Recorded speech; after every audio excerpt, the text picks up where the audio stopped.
Meus amados, eu os cumprimento outra vez com a paz do Senhor Jesus. Amém. Meus queridos irmãos, nós vamos então prosseguir mais um pouco. É verdade que não entramos ainda propriamente dito na questão doutrinária, mas eu acredito fortemente que esse contexto histórico é muito importante, uma vez que os unicistas ou unitaristas que nos acusam de termos criado a doutrina, eles usam muito essa parte da história para dizer o seguinte: eles dizem, não tem trindade na Bíblia, isso foi criado pela Igreja Católica no concílio do ano 325, concílio de Nicéia, conforme já citei. Mas como eu explanei para os irmãos, o concílio de Nicéia foi convocado porque dentro da igreja estava sendo discutido a questão da divindade de Jesus, por conta da heresia de um presbítero chamado Ário, que ensinava Jesus não ser Deus, não ser gerado por Deus, não existir desde a eternidade. Então a igreja não inventou doutrina nenhuma, a igreja se reuniu para tão somente ratificar a revelação da palavra de Deus. O desconhecimento da história por esses grupos de hereges é tão forte que eles colocam a Igreja Católica num período que ela nem existia ainda. A Igreja Católica não existia no ano 325. O cristianismo era um movimento de fé. Somente no ano 381 que o catolicismo vai surgir no mundo, mas nós vamos chegar lá daqui a pouco. Então vamos aqui, irmãos, para ganhar tempo.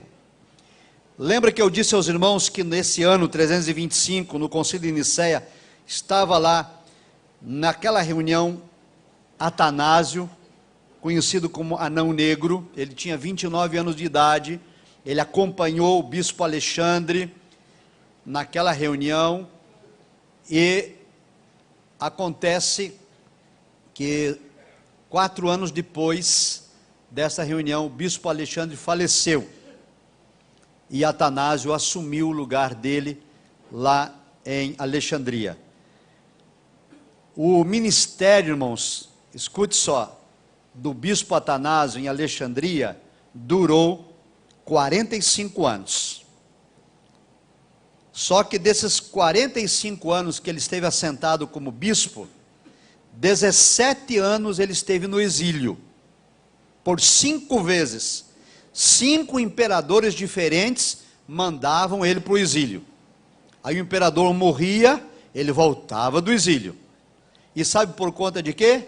Porque o Ário não aceitou ser excomungado. O Ário lutou.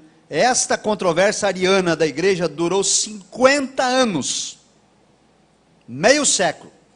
O Ário tentando, depois de excomungado, voltar à comunhão, voltar à condição de presbítero outra vez, voltar para Alexandria, assumir a presidência da igreja, e ele fez isso durante todo o período da sua vida. Bem, foi um perturbador. E infelizmente, eu vou repetir aqui de público, as testemunhas de Jeová, os mórmons, os adventistas, são filhos de Ário, são hereges. Eles não creem na trindade. Os adventistas ainda dizem crer na trindade, mas eles creem de modo diferente, que nós vamos ver assim que tivermos tempo de entrar na questão doutrinária, propriamente dita, porque existem várias heresias, o modalismo, o sabelianismo e outros termos, que nós vamos ver ainda com calma. Então vamos ficar nessa parte ainda histórica. Escute só, todo herege quer impor a sua vontade de qualquer modo, sempre desconstruindo a moral e a reputação do outro. Lembra do Eusébio de Nicomédia, que eu disse que era parente do imperador? Ele continuou às escondidas, na surdina, no oculto, apoiando Ário e promovendo toda a sorte de empreendimento para readmiti-lo. a comunhão. Só tinha um problema. Atanásio, o anão negro, era mais ferrenho que Alexandre, mais perseverante, mais persuasivo, mais valente e mais conhecedor ainda das Escrituras. E para colocar Ario de volta à comunhão, tinha que tirar Atanásio do caminho. Sabe o que eles fizeram, irmãos? Eles convocaram um concílio e acusaram Atanásio de ser adúltero. Contrataram uma prostituta para ir na reunião do concílio com a presença do imperador, para a prostituta acusá-lo injustamente dele ser um adúltero. Procuraram atingir a moral e a reputação de Atanásio. Chamaram ele para a reunião, não disseram o motivo. Ele chegou lá no concílio, estavam reunidos todos os bispos do mundo de então, na presença do imperador, mas tinha um bispo que era companheiro de Atanásio e disse: olha, eu descobri que é uma cilada, é uma armação. Essa reunião ministerial é para te condenar como adúltero e lhe tirar o bispado. Contrataram uma prostituta e contou a história a eles.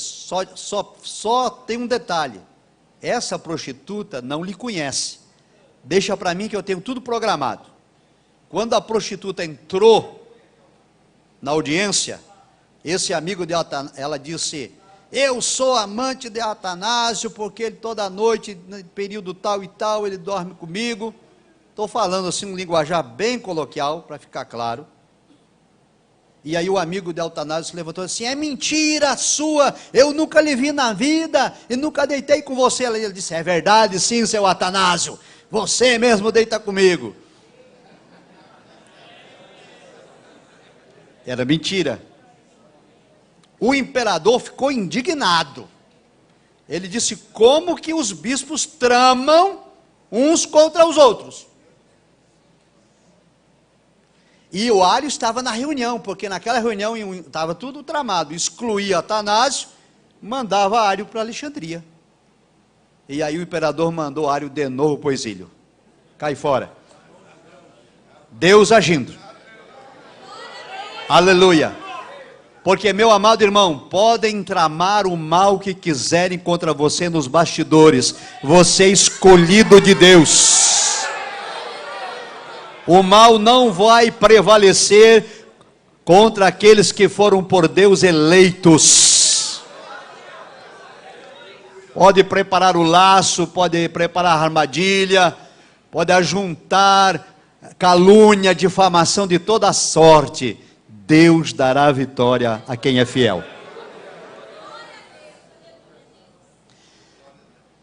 Nesse período, amados, escute, a trama é tão diabólica, tão satânica, que os aliados de Ario, Eusébio de Nicomédia e outros, foram surgindo outros. É lamentável como essa história se repete. Sempre que alguém se rebela contra a autoridade constituída, infelizmente, ele consegue ajuntar pessoas para lhe apoiar. A maioria delas esperando receber alguma vantagem, ter algum quião, algum espaço, alguma oportunidade. E Ario foi juntando gente. Conseguiu alguns bispos para o lado dele. E sabe o que fizeram agora? Eu disse para os irmãos, 17 anos Atanásio ficou no exílio.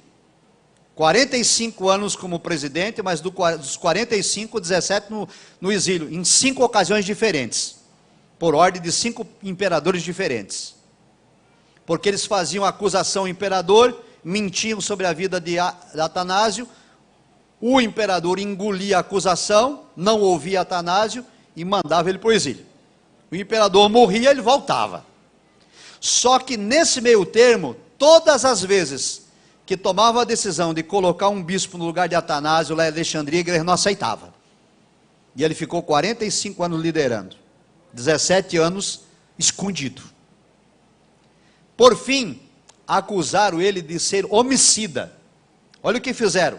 Sequestraram um bispo esconderam esse bispo num castelo, deceparam a mão de um morto, e levaram essa mão para o imperador para dizer: olha, essa mão decepada é do bispo fulano de tal que Atanásio mandou matar. Porque esse bispo defendia Ário. Mas o bispo está vivinho da Silva, está escondido. Eles mesmos sequestraram e esconderam ele. O imperador mandou Atanásio para o exílio de novo. Só que nesse meio tempo ele está no exílio, os amigos de Atanásio, os outros bispos começaram a vasculhar e a investigar e encontraram o bispo sequestrado com a mão decapitada, Vivinho da Silva com as duas mãos inteiras. E convocaram outro concílio. O imperador está lá de novo. Aí chama Atanásio do exílio para participar do exílio. Os inimigos apresentam de novo o imperador: aqui está a mão decepada do bispo que Atanásio mandou matar. E o imperador perguntou para Atanásio: como você se declara, culpado ou inocente?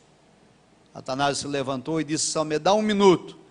Fez sinal para os outros bispos, e eles trouxeram, arrastado para dentro do plenário, o tal bispo morto, Vivo da Silva, com as duas mãos.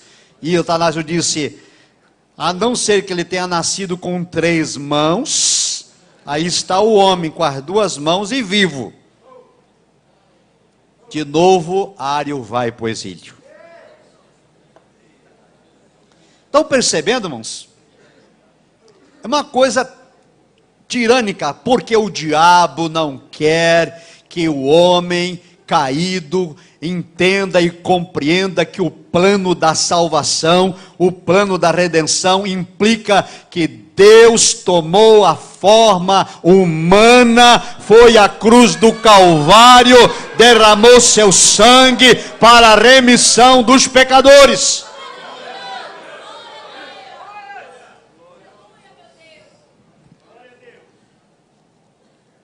Os anos se passaram, vai ter essa tendência toda. Uma hora o imperador é a favor de Ário, outra hora ele é contra, outra hora é a favor de Atanásio, outra hora é contra, e a igreja vai ficar 50 anos discutindo isso. Por fim, para encerrar essa parte histórica, no ano 337,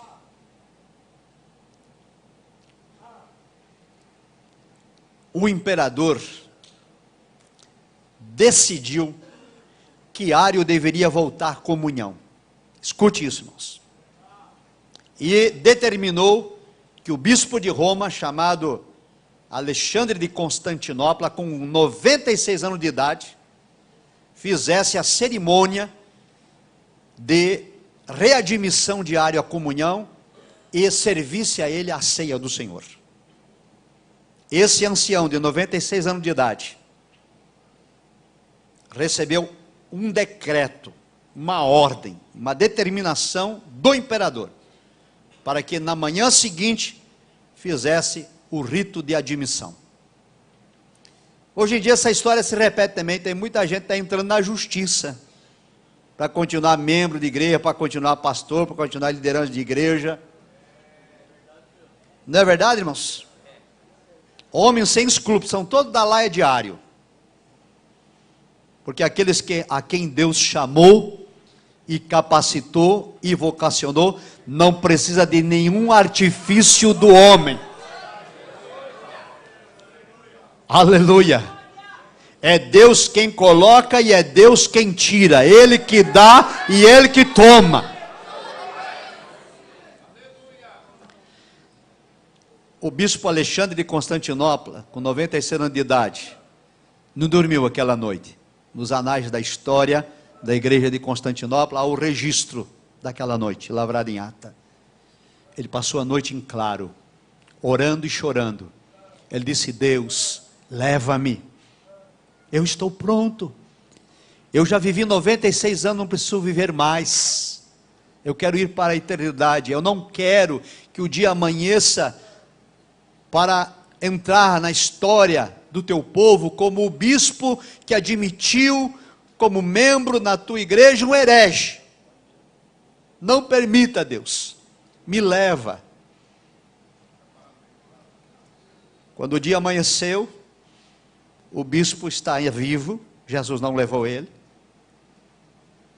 Deu 9 horas da manhã, escute, chegou Ário com seus aliados, entraram na cidade, em Constantinopla, que era naquela época já a capital da Itália, capital do Império Romano.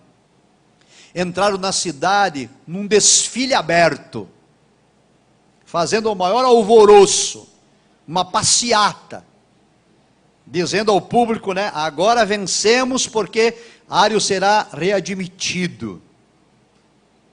E o bispo está lá na sua posição no altar em oração. Naquele cortejo, Ário pediu para se retirar e disse: preciso ir ao banheiro. E demorou, e não volta do banheiro, e não volta do banheiro. Foram ao banheiro para ver Ário, o que estava acontecendo? No banheiro,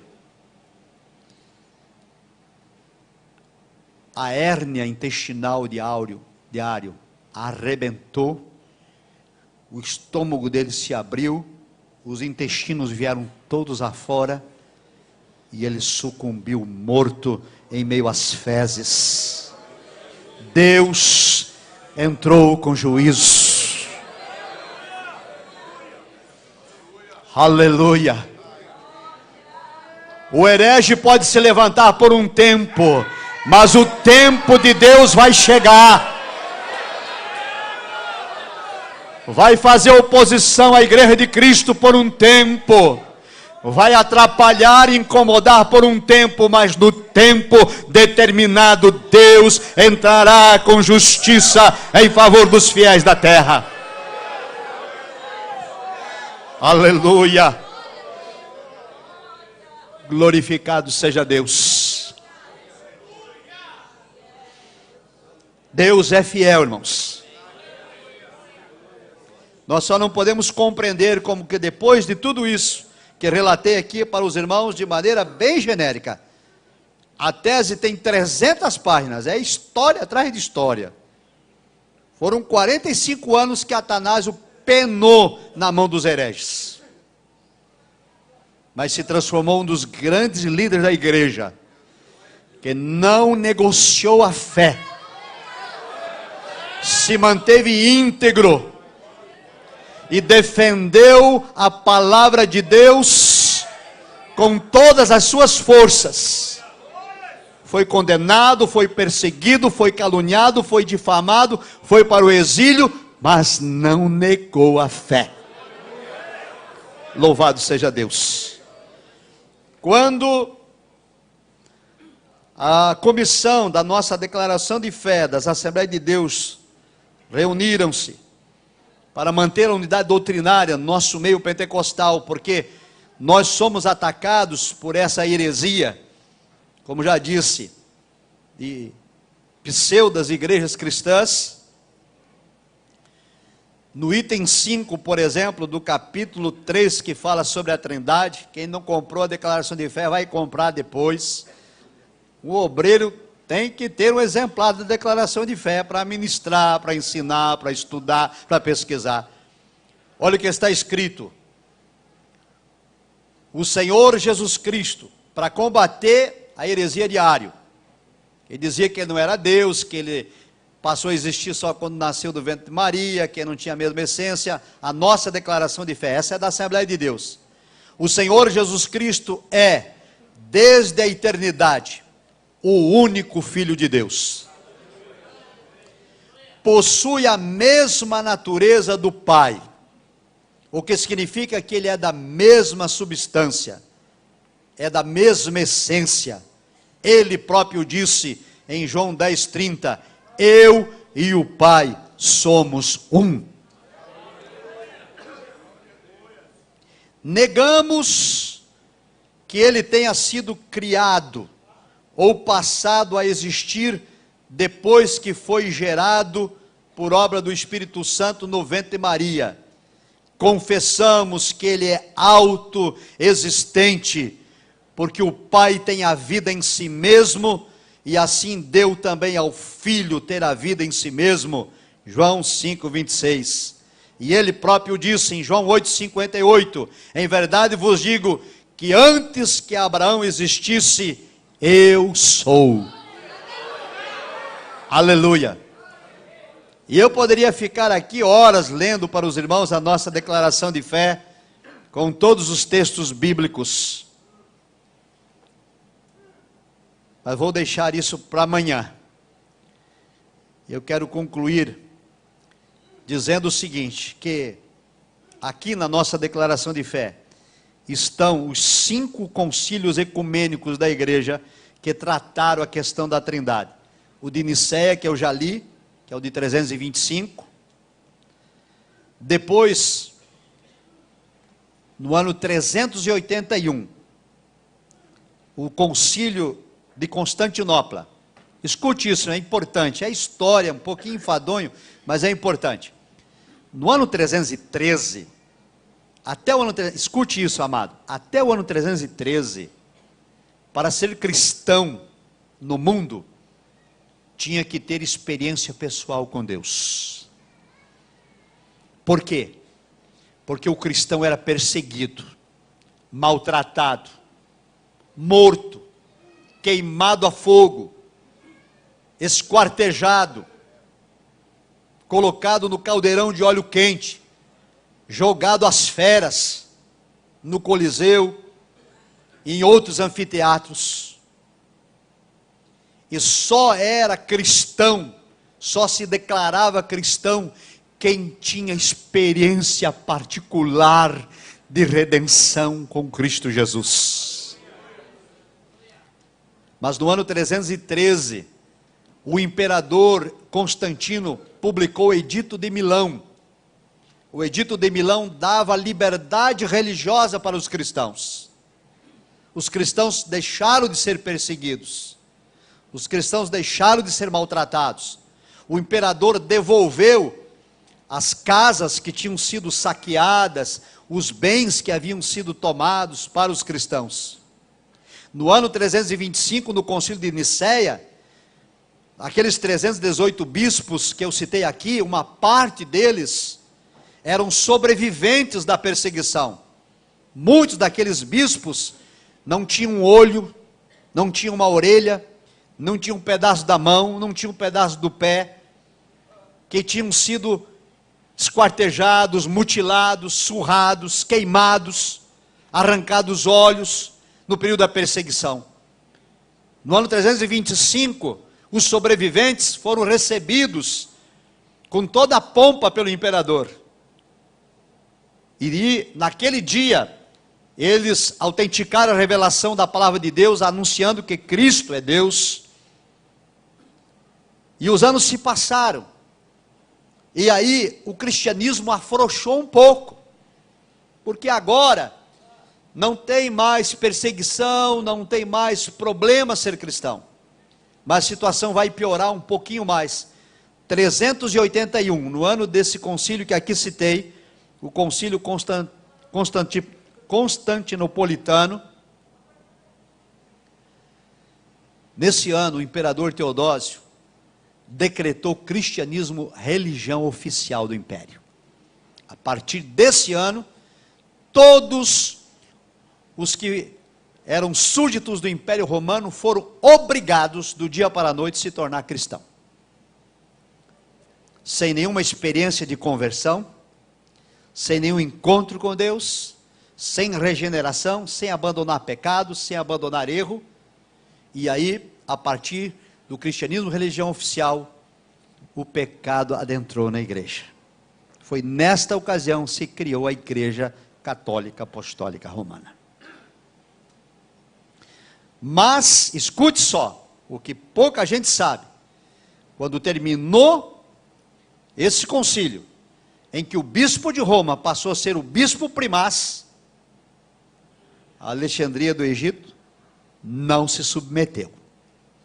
Outros bispos no mundo todo não submeteram. A Igreja Católica nunca teve a homologia, a hegemonia que ela diz ter. Nunca teve. Nunca houve. Nunca houve. Mas o problema foi que as pessoas passaram a frequentar a igreja. E aí trouxeram a idolatria, trouxeram o pecado, trouxeram o erro. E não houve transformação. Por exemplo, os pagãos, irmãos, eu tenho um pouquinho de tempo, mas já vou terminar. Os pagãos adoravam, as mulheres principalmente, adoravam as deusas do panteão grego-romano. Afrodite, Ártemis, Diana, dentre outras. Eram deusas femininas, que eram deusa da fertilidade, deusa do parto, deusa da maternidade. Sabe qual era a característica de todas as deusas pagãs do panteão grego-romano? Ártemis, Afrodite, Diana e outras, elas eram virgens, todas essas deusas.